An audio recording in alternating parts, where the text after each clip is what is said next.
Bismillahirrahmanirrahim. Assalamualaikum warahmatullahi wabarakatuh. Waalaikumsalam Waalaikumsalam warahmatullahi warahmatullahi wabarakatuh. wabarakatuh. Selamat sore semuanya ya. Gimana kabar kalian? Sehat Pak, Alhamdulillah luar biasa Masya Allah. Alhamdulillah. Alhamdulillah Pak. Alhamdulillah, sehat ya. Mungkin sebelum kita mulai pembelajaran hari ini, angka baiknya kita berdoa dulu, dipimpin oleh Alif mungkin. Iya Pak, boleh. Iya. Sebelum kita memulai kelas hari ini, alangkah baiknya kita berdoa terlebih dahulu. Berdoa menurut agama dan kepercayaan masing-masing. Berdoa dimulai.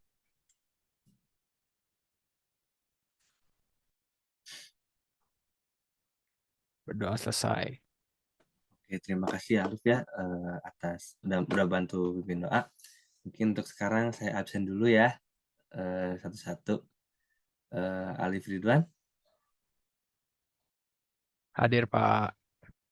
Alia Zanisha, Hadir Pak. Oke. Anissa Fitriani, Hadir Pak. Beladina, Hadir Pak. oh ya hadir itu pakai efek ya. Merisa Alexandra, Hadir Pak. oke. Mungkin udah di absen ya. Sekarang kita ke materi untuk hari ini. Sebelum lanjut ke materi hari ini, saya pengen tahu nih, kan kemarin tuh kita ngebahas tentang teknopreneur. Apa sih teknopreneur itu? Ada yang masih ingat nggak? Masih Pak. Kayak Alif, apa teknopreneur itu? Jadi teknopreneur itu kan dari dua kata ya. Teknologi sama preneur dari entrepreneur. Jadi wirausaha yang memanfaatkan teknologi gitu. Ah, betul tuh dari Alif. Jadi teknopreneur itu wirausaha yang usahanya tuh dengan memanfaatkan teknologi gitu ya. Sebelum ke peluang usaha di desain komunikasi visual ini, ada tujuannya gitu kita untuk mempelajari peluang ini. Tujuan dari penggunaan desain komunikasi visual itu adalah agar karya dari desain komunikasi visual ini dapat digunakan dalam kehidupan sehari-hari gitu. Misalnya kalau saat ini kan banyak tuh konsumen yang membutuhkan jasa buat pembuatan desain, pembuatan konten, video promosi dan lain-lain gitu kan. Nah, prospek kerjanya itu yang pertama kan ada ilustrator gitu. Nah, ilustrator itu apa sih? Ilustrator itu adalah orang yang bekerja di bidang menyediakan jasa pembuatan gambar ilustrasi itu kan yang diaplikasikan pada bisa di media koran, majalah, cover buku, situs web dan lain-lain gitu ya. Nah, dari ilustrator ini sebenarnya bisa dikerjakan secara individu ataupun secara berkelompok gitu, sesuai dengan peranan dan oh ya belum bisa screen ya. Bentar, lupa. Ya belum Pak. Mohon maaf. Nah, udah ada ya. Tadi kan ngebahas yang ilustrator tuh. Ilustrator ini bisa dikerjakan secara individu ataupun secara kelompok tuh, sesuai dengan peranannya masing-masing gitu. Nah, ada beberapa bagian di dalam ilustrator tersebut gitu. Bagian-bagian itu yang pertama ada perancang gambar atau sketcher, yang kedua bagian tinta atau inkar, yang ketiga itu bagian pewarnaan. Nah, seorang ilustrator itu dapat bekerja baik secara manual maupun digital gitu. Seperti yang menggunakan komputer gitu kan. Kalau misalnya digital itu kan bisa menggunakan contoh aplikasinya kayak Adobe Illustrator, mungkin ada Photoshop atau Canva, CorelDRAW gitu ya. Yang penting mau di aplikasi apapun itu, seorang ilustrator itu harus bisa kreatif gitu dalam membuat suatu desain gitu kan. Lalu yang kedua ada komikus. Nah, komikus ini sebenarnya nggak jauh berbeda ya dengan seorang ilustrator gitu. sama-sama bekerja berkaitan dengan gambar, eh, apa sih yang membedakan antara komikus dengan seorang ilustrator gitu? Eh, jadi kalau diibaratkan tuh ilustrator sama komikus itu serupa tapi tak sama gitu. Ungkapan tepatnya itu. Eh, apa ya? Karena eh, kalau dilihat sekilas gitu, profesi dari ilustrator ataupun komikus itu adalah profesi yang sama gitu. Karena pekerjaan mereka semua sama-sama membuat gambar gitu. Sekalipun terlihat sama gitu, sebenarnya pekerjaan dari mereka itu perbedaan itu ada apa ya, perbedaannya itu muncul karena memang ada hal yang membedakannya gitu. Yang mana pembeda itu menjadi ciri khas masing-masing dari jenis pekerjaan tersebut. Ciri-ciri yang membedakannya itu ada karena mungkin kebutuhan aplikasi untuk masing-masing pekerjaan yang memang berbeda. Nah, mungkin yang pertama ilustrator itu kan pembuat ilustrasi ya. Dan ilustrasi sendiri sering diartikan sebagai gambar yang menceritakan atau menjelaskan suatu kejadian ataupun mendeskripsikan narasi melalui bahasa gambar gitu. Maka penguasaan teknik menggambar dan pemahaman tentang struktur gambar wajib dimiliki oleh seorang ilustrator gitu. Contoh apa ya yang dapat diimplementasikan seorang ilustrator itu ya kayak menggambarkan satu adegan atau gambar pelengkap gitu dalam buku cerita anak-anak. Kan nggak mungkin juga ya dalam buku cerita anak-anak kita kasih yang full text gitu kan, nggak ada gambarnya gitu kan, pasti untuk anak-anak itu sangat membosankan. Mungkin kayak ada juga buat menggambar-gambar peraga gitu, buat buku-buku kursus atau hobi gitu. Nilai dari sebuah ilustrasi itu bisa ditemukan dengan pada seberapa jelas gambar tersebut menerangkan naskah atau narasi yang menyertakan atau menjadi landasannya gitu.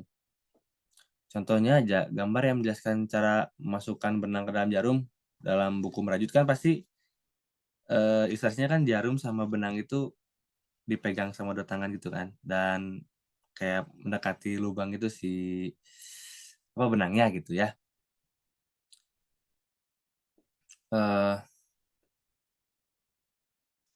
Nilai dari sebuah ilustrasi juga sebenarnya akan hilang kalau ilustrasi tersebut sebenarnya tidak mampu menjelaskan tentang narasi yang menyertainya. Jadi kalau misalnya kita niat gambarnya mungkin gambar orang mau merajut tapi di gambarnya malah kurang jelas kan, kita malah kayak orang mau nyetir mobil atau gimana kan nggak nyambung ya. Jadi itu bisa disebut sebuah ilustrasi yang gagal gitu. Lain kebutuhan juga lain juga kualitas gitu. Fungsi ilustrasi sebagai gambar bantu untuk peragaan itu atau penjelas pada buku itu nggak terlalu menitik beratkan pada kualitas artistik gitu. Yang penting jelas aja. Nggak harus membuat apa ya? Nggak harus sedetail mungkin ya. Lalu mungkin kita ke komikus gitu kan. Komik itu kan isinya kan gambar dan ada kata-kata gitu kan ya, yang yang digabung gitu. Nah, komik itu kan dapat merangkum dari spesifikasi dari ilustrator itu sendiri gitu, bahkan lebih mungkin. Namun begitu, komik itu nggak bisa dibilang lebih baik ataupun lebih buruk daripada ilustrator gitu. Kenapa? Karena komik sendiri berbeda dengan ilustrasi gitu. Komik itu memiliki kebutuhan serta fungsi yang memang berbeda gitu. Fungsinya kan biar komik itu kan benar-benar menjelaskan gambar dan gambarnya udah jelas gitu, dan ada kayak percakapan ya, ada kata-katanya gitu kan. Lalu mungkin selanjutnya ke desainer grafis gitu. Desainer grafis, apa sih desainer grafis itu gitu? Desainer grafis itu seseorang yang pekerjaannya adalah membuat atau merancang suatu desain, baik itu desain logo, desain kemasan atau packaging gitu ya. Jasa desain ini dapat dinilai dari usaha kecil terlebih dahulu sebenarnya. Dimulai dari usaha kecil terlebih dahulu, Mungkin kayak teman minta dibikinin surat undangan atau minta dibikin poster gitu. Mungkin kita dilatihnya bisa dari usaha kecil-kecilan dulu gitu ya. Lalu yang keempatnya kan ada desainer web gitu. Hampir sama kayak desainer grafis gitu, sama-sama mendesain gitu. Cuman yang didesainnya itu beda gitu. Kalau desain web itu kan lebih ke mendesain, si webnya gitu.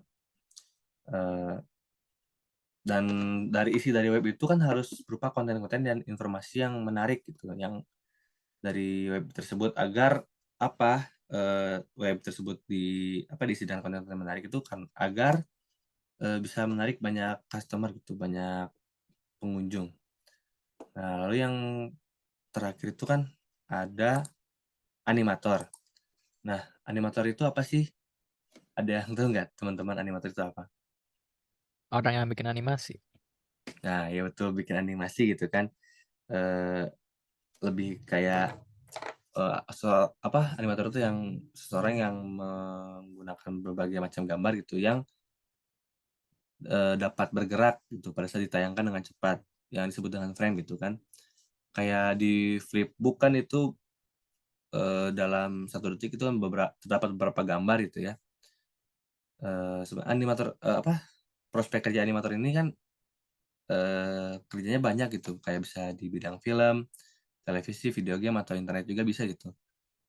Contoh karya seorang animator nih, kira-kira dari teman-teman animasi apa gitu? Contoh, karya animasi gitu, kayak kartun mungkin atau anime atau apa? Contohnya kalau anime mungkin Doraemon, kalau animasi 3 dimensi mungkin Upin Ipin gitu kan. SpongeBob.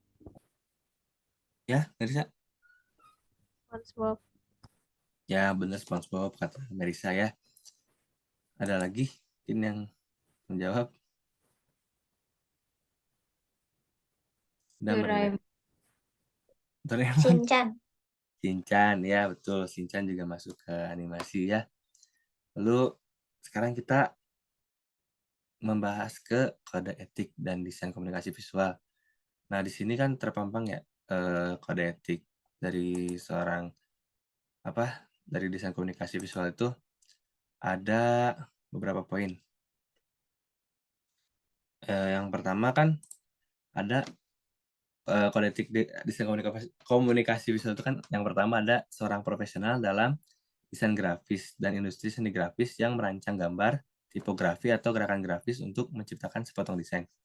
Yang kedua, seorang desainer grafis menciptakan grafis terutama untuk diterbitkan gitu, dicetak atau untuk media elektronik seperti brosur dan periklanan. Eee, yang selanjutnya ada keharusan membuat kesepakatan dan order dalam bentuk tertulis dan kontrak yang ditandatangani oleh desainer dan klien gitu, agar jelas gitu tujuan dari klien itu apa gitu, dan kalau ada kesalahan kan ada kontraknya gitu. Selanjutnya ada perubahan dan tambahan yang bukan merupakan kesalahan desainer harus dibebankan pada klien sebagai biaya tambahan terpisah. Jadi kalau klien tiba-tiba minta tambahan di desainnya seperti ini, sedangkan di kontrak awalnya nggak ada, nah itu bisa masuk ke biaya tambahan yang terpisah untuk desainer gitu. Selanjutnya ada kesalahan atau kelalaian yang dilakukan oleh seorang desainer menjadi tanggung jawab desainer, atau waktu dan biaya yang digunakan untuk memperbaikinya itu tidak dapat dibebankan kepada klien gitu. Jadi klien nggak menanggung beban rugi gitu ya, kalau misalnya itu yang salahnya dari si seorang desainernya itu sendiri. Lalu, desainer memiliki seluruh hak reproduksi kecuali jika dinyatakan dijual atau dibeli dalam kontrak tertulis. Hal-hal yang tidak diperinci dalam kontrak akan tetap menjadi hak desainer. Selanjutnya ada interpretasi kode etik dalam hal arbitrasi harus dilakukan oleh badan yang berwenang untuk menyelesaikan sengketa dan dapat diperkuat oleh organisasi induk penyusun kode etik oleh perwakilannya. Mungkin untuk kasar ini karena waktu juga ya, dicukupkan aja. Untuk pertanyaan mungkin bisa hubungi saya aja. Karena waktu yang tidak mencukupi, mungkin dicukupkan, untuk hari ini dicukupkan. Mohon maaf apabila ada kesalahan. Wassalamualaikum warahmatullahi wabarakatuh.